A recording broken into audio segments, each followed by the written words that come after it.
Morning all, welcome back to another episode. Yeah, today, a different day today than what I was gonna be doing. So I had a phone call yesterday afternoon asking if I could go and look at a DX140 on behalf of another dealer. So I've got a DX140 to go and look at. Apparently it's already been diagnosed and it needs a controller fitting. It's on a DX140LC-5.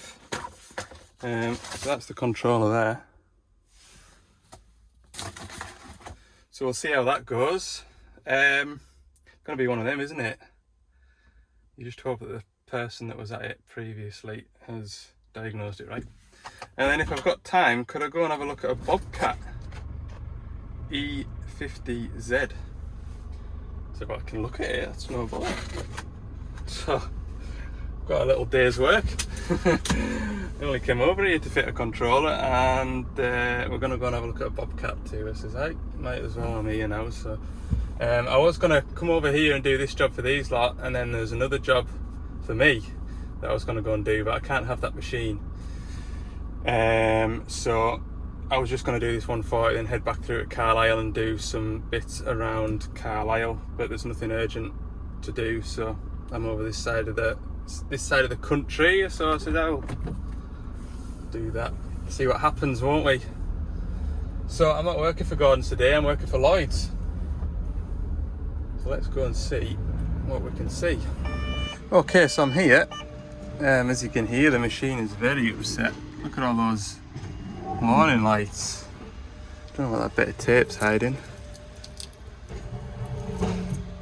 Maybe hiding the time so the operator doesn't know what time of day it is. So I'm just gonna... There's the first problem. According to the machine, there's no AdBlue in it. We'll have a look in the real-time errors, see what we've got. Squawking away at me. Failure information, real-time failure, right. We've got lots of AdBlue tank level low, and we've got 2 operator inducement codes there.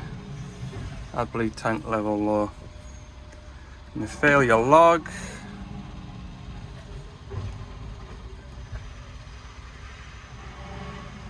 We've got loads of error codes. Not too bothered about these ones. These are vehicle error codes. I'm here for the engine ones. So we've got an abnormal update rate, which is a CAN network fault. We've got exhaust gas recirculation, temperature, voltage above normal.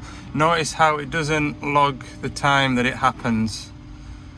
So these could have happened at 10 hours, they could have happened 20 minutes ago. We don't know. But the way to find out, there's lots of engine codes here. 1, 2, 3, 4, 5, 6, 7, 8, 9, 10, 11 error codes. So we'll have a look on the laptop now, see what is current. They've given me a controller for the AdBlue pump, which I've never fitted one before, I'm not gonna lie to you.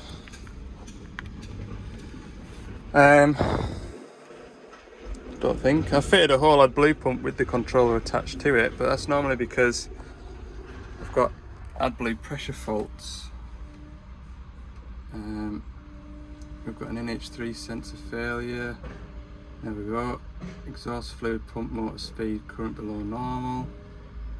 After treatment dosing fluid, loss of prime. AdBlue pressure low, AdBlue pressure high. Yeah, we've got a lot of error codes here. And I think it's a good idea if I just treat this as my job before because I don't know why I'm changing that even. It just says on the job card EGR fault. But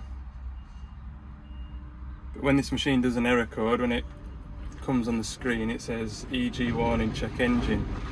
People glance at that and see EGR, so they phone service department and say I've got an EGR fault on the DX140 rather than I've got an engine fault.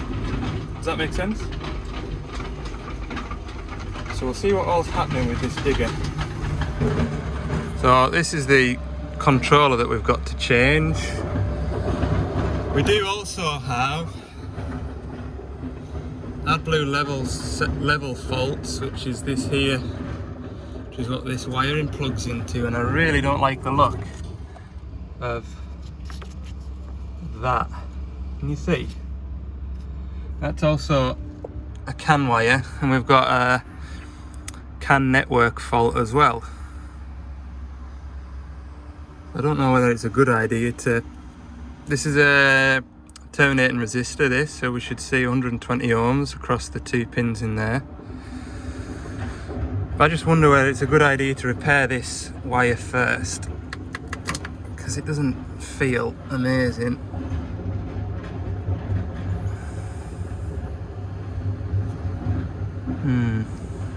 It's just a Deutsch plug, I'll have ends for it. Might do that first. Yeah, I'm just gonna re-end that plug. So we've got,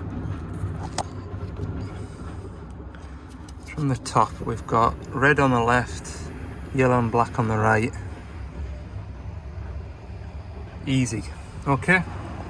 Big army aeroplane. Got his wheels down, must be landing. Anyway, I've redone this plug. I'll tidy it up in a minute once I've got it. I'll plug it in, just pop to the cab and see if I've got a correct AdBlue reading before I change the controller. I didn't like the look of the CAN wires.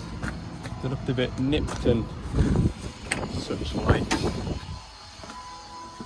Probably they were alright, but I turned the isolator off because it's good practice, isn't it? Didn't want any sparks.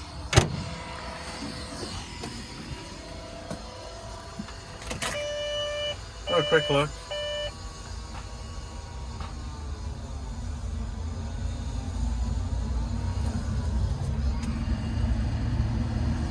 Still got errors.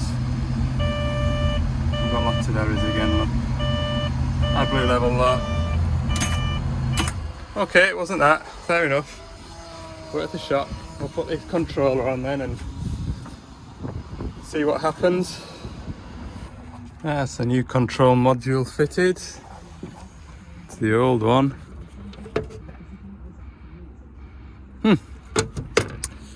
Well, we'll go and see what happens, shall we? Turn the isolator on.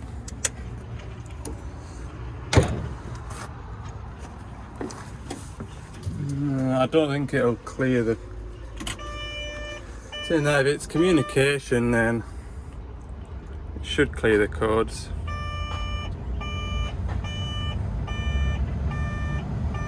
Nope. Still got problems.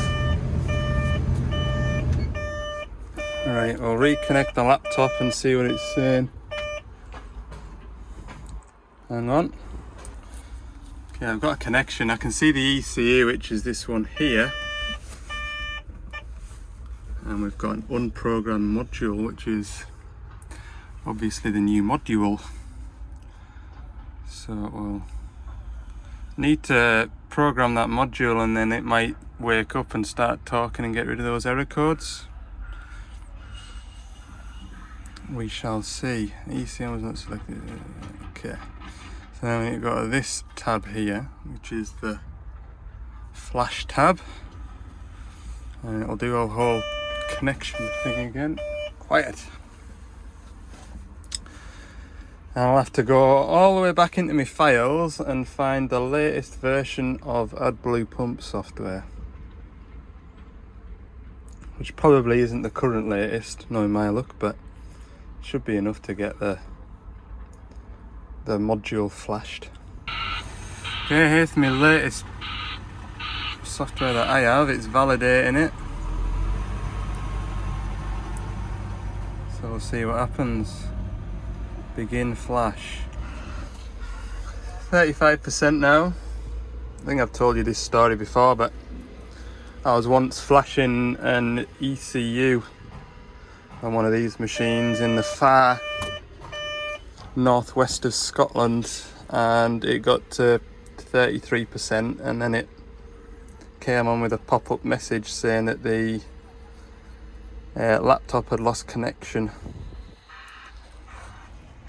And that was the beginning of a very bad day at work. Because when we flash these softwares, we erase the whole memory on the ECU and then load new software to the ECU. And so if the connection is broken between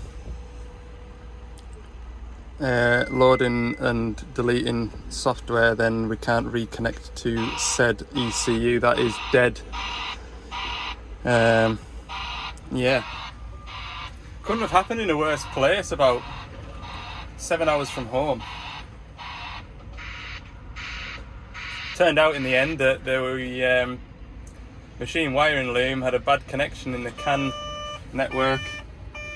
When I was loading software to it, the CAN network couldn't cope with the information going through it, and so it lost the connection and totally scuppered any attempts of trying to get the ECU rebooted.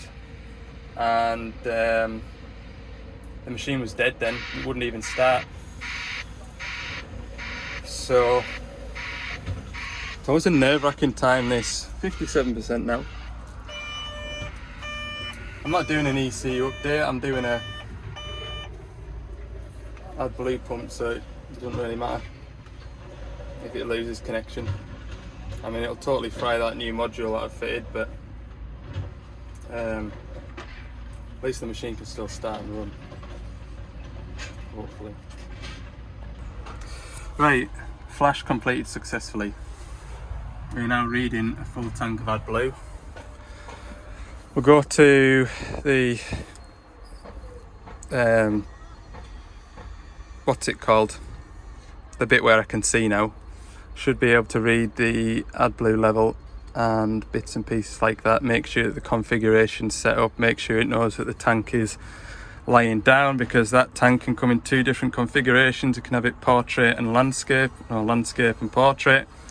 That tank is the same tank that you would get in a loading shovel, and to get it to fit in the loading shovel, it's the other way up. Obviously, this engine and AdBlue system you'll find on other colour products of machines, like pretty sure Hyundai used to run these engines and systems, and obviously Cat, they have the same system. So we just need to make sure that everything is set up correctly. So we'll go into, we can see now we've got a diesel exhaust fluid controller rather than an unprogrammed module, so we've done that job right. Go into this one, click OK, and we'll just make sure that everything looks right. We have still got a check engine and a after treatment fault, but if we go into the error codes, go into service menu and go to failure information, we've just got one inducement code which should clear if we do I would imagine after 15 minutes of running the code should clear, but we can also do it through this, which is what I want to do. I want to do it through this. I've just been talking to the owner of the machine, and he was saying that they'd fitted a new tank level sensor. So the original fault with the machine was you'd be working it and then all of a sudden it would read no AdBlue, and it put you into limp mode because there was no AdBlue in it, even though there was. So it's had a new tank level sensor fitted, which initially cleared the error codes, but he said after 40 minutes or so it reverted back to messing about again. So I just want to run it for a while now and make sure that everything works as it should, and it should get rid of that inducement code, I'm hoping. So this is the configuration parameters. This one that I want to check, make sure that it is a 19 litre landscape tank and not anything else, so that's correct. So yeah, we'll start it up now, get a bit of temperature in it. There's no reason why I can't run it, there's nothing going to fall off.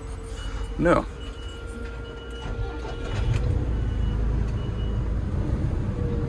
If we go into this one, we might be able to see we can see that we've got an AdBlue temperature, which is reading from the temperature in the tank, temperature sensor in the tank. Our AdBlue pressure's building, which is good.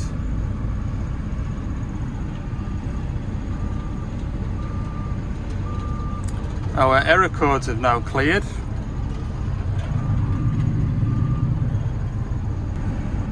Okay, so I'm just going to do this after treatment system function test. That'll raise the engine RPM to 1500. It'll go through a dosing cycle, make sure all the parameters, pardon me, are correct. AdBlue tank level is at 99.9%. So I would imagine if I take the filler neck off, we should be able to see it in the filler neck. I'll just do that now before I do anything else.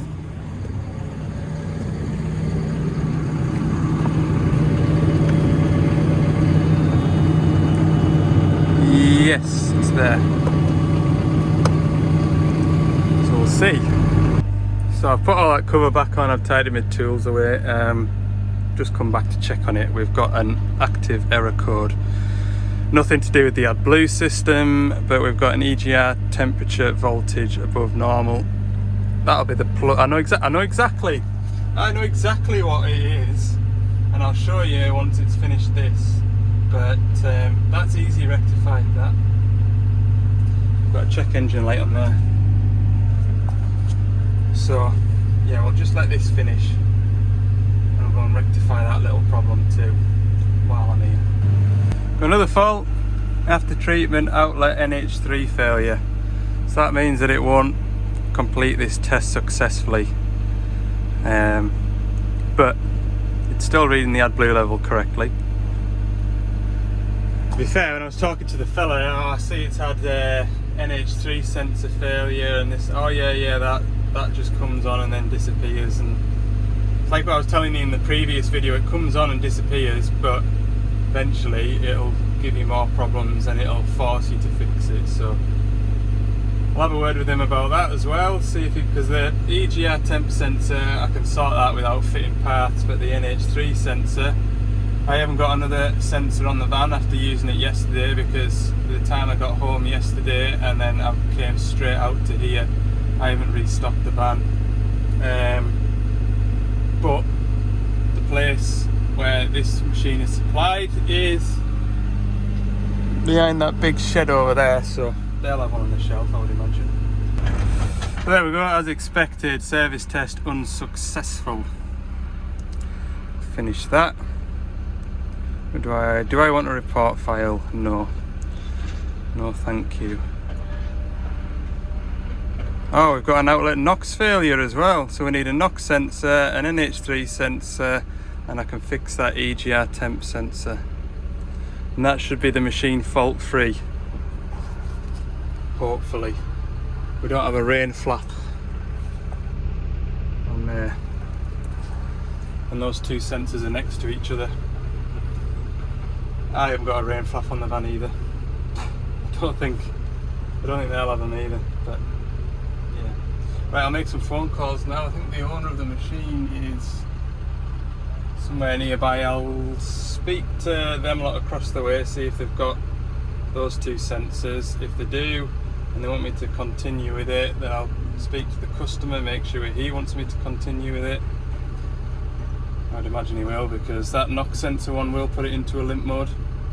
Okay, so they're going to speak to their customer about whether or not they want me to repair or replace these sensors, or whether they're going to do it when their man gets back from holiday next week. I'm going to replace this plug here, because this is the EGR temp sensor here, and you can see that the wire, that green one there, is round at a tight angle, and I can guarantee you now it'll be broken. Permanent fix to that is cutting this plug out and just joining the wires, hardwire it, and pretty much guarantee that'll cure that EGR temp sensor fault.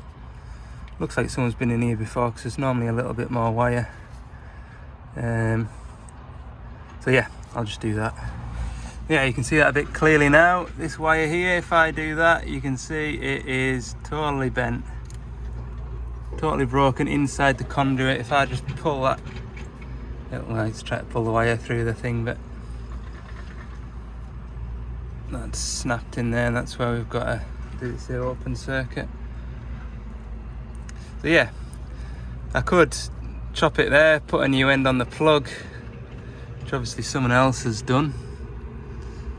And I would have not had that bit of copper showing, but anyway, it's by the by.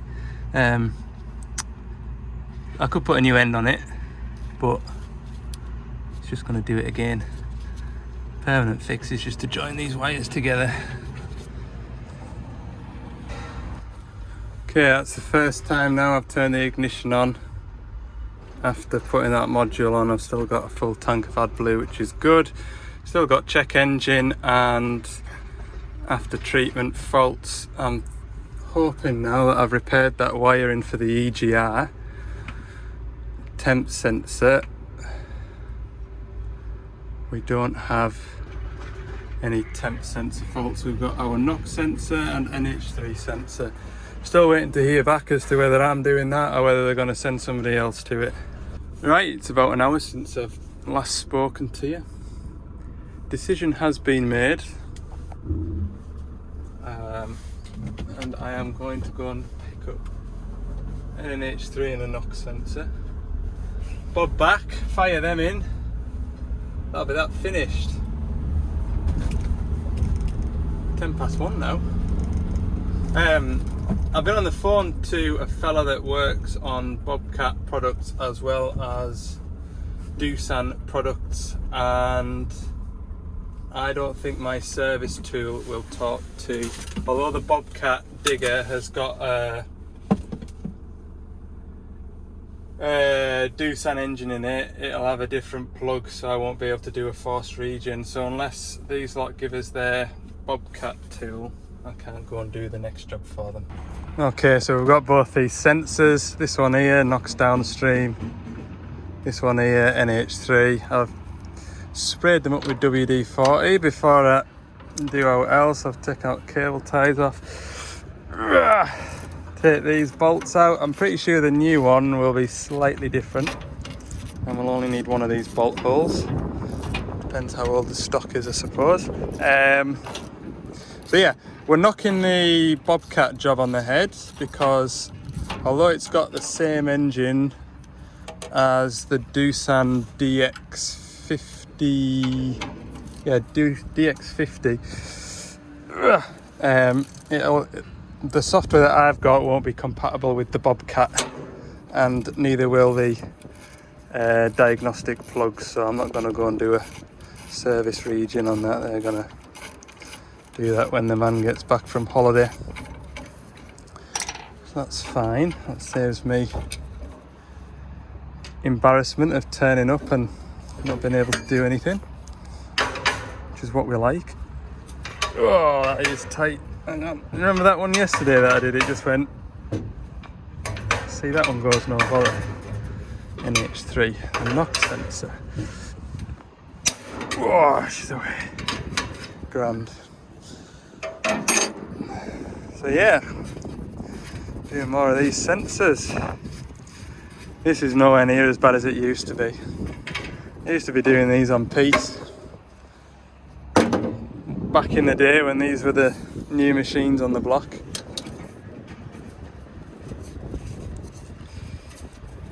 Do these with my eyes shut.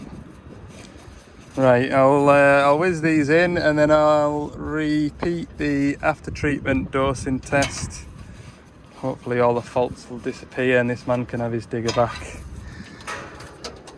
which he'll be pleased about because he's hiring one in at the moment to keep the job rolling forward. Yeah.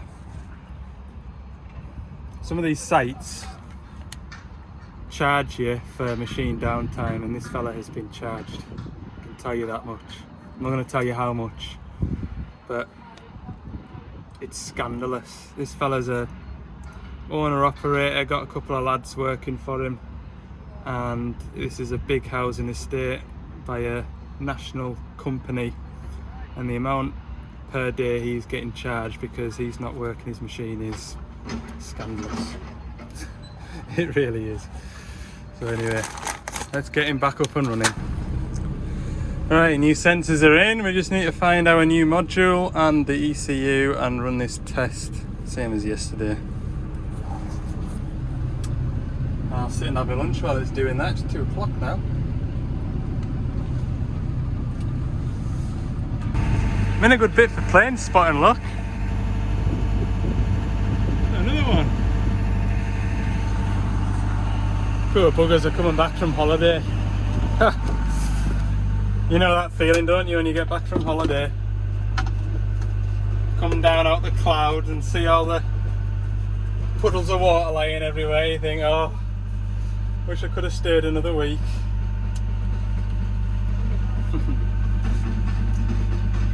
Right, that's that.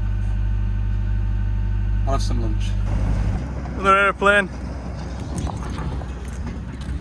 Then back to work. I think it'll be alright now, but he just says, do you just want to hang around for 20 minutes just to make sure? So I will. I'll have some lunch. I'm ready for it, I can tell, because I've not to tell you. Just thinking about food in the bait box today. Bait box isn't amazing today. I'll show you. There you go, look, ham salad sandwich. It's about as exciting as it gets. Top it up with a few crisps. But to be fair, I've not eaten too well this last few days. I had a Burger King yesterday. I was starving. So I tricked myself or abused my body by eating Burger King. Anyway, I'll have a bite. Well, he's still working anyway, which is a good thing. While I've been having my lunch there, I've been looking through and reading and replying to some of the comments from the previous video. I sort of asked you what job is it that you do, and if you hadn't have gone down that career path, what job is it that you would have liked to have done? And it's a real diverse range of jobs that you're currently doing. And for example, there's a guy in software development, writes coding for computers, and if he didn't do that, he would like to have gone into arable farming. So it's totally chalk and cheese. There was a comment there as well. He's an operator and he used to be in stocks and trading, which is mad, isn't it? Yeah, the mechanics that have, you know, whether it's truck mechanicing, car mechanicing, out like that, they certainly wouldn't have gone down the mechanicing road. And there's the retired mechanics that wouldn't go back to mechanicing as well, which I'm not surprised about, to be fair. But yeah, I think the take-home message is that no matter whether you're stacking shelves in a supermarket or whether you're director of a business, you have your good days and your bad days, don't you? I don't know, and if I have a bad day at this job, I think, God, there must be easier ways to pay the mortgage off than what I'm doing. But you have good days as well, don't you? I mean, this hasn't been a bad day at all. Everything's gone to plan. I've got that fella up and running. It hasn't rained. Yeah, it's good. So anyway, I'll round the video up at that because I feel like it's been a bit of a long video. I know it's similar to the previous video in a way, but it's more of a vlog. It's more of a day in the life of a plant mechanic, which seems to be why you guys tune in. And it has been an interesting job and it's gone well, so I can't really complain. Alright, thanks for watching and I'll see you in the next video. Okay, quick one before you go and find another video to watch. That digger has been back over. It put an engine management light on briefly. By the time we tracked over here, the engine management light had gone off again. put my laptop on it, it had a low AdBlue pressure, so I have put an AdBlue filter on it, and I've sat here for as long again and it's been okay. So it's 3:30 now, I'm gonna go. Right, see you in the next one.